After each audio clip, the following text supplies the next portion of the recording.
D'ailleurs, je suis ému, hein. Je suis vraiment ému de voir que les femmes, elles parlent de deux aspects.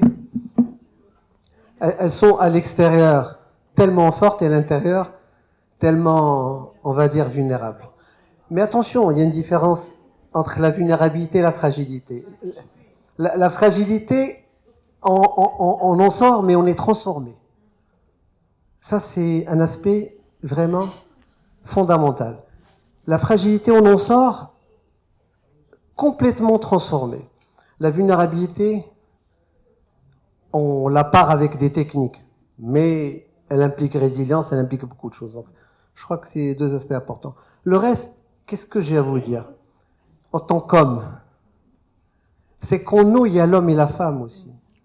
Donc, je voudrais vraiment vous le dire. Moi, en tant qu'homme, j'ai en moi les deux. J'ai en moi cette tendresse, j'ai en moi cette...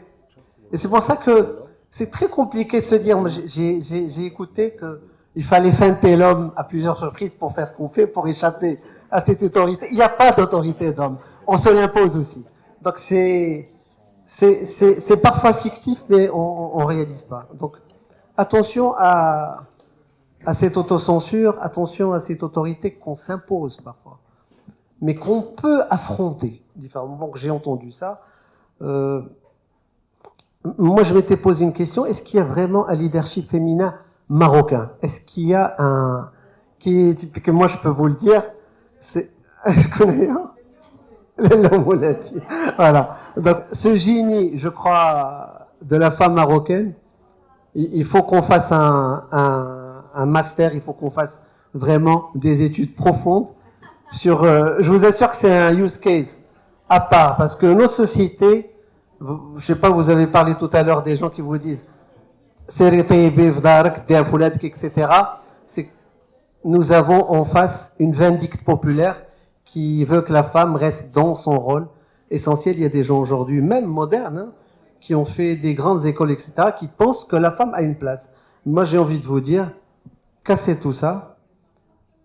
Ne prêtez même pas attention à ces aspects-là et continuez de croire en vous. J'ai vu beaucoup de force, j'ai vu cette puissance à la pensée. Quand on a envie de changer sa vie, je crois qu'on interpelle au fond de nous-mêmes quelque chose qui est cette conviction, hein, de changer les choses. Et ce qui est beau chez les personnes qui ont témoigné, c'est cette générosité. C'est-à-dire quand on donne, on prend finalement.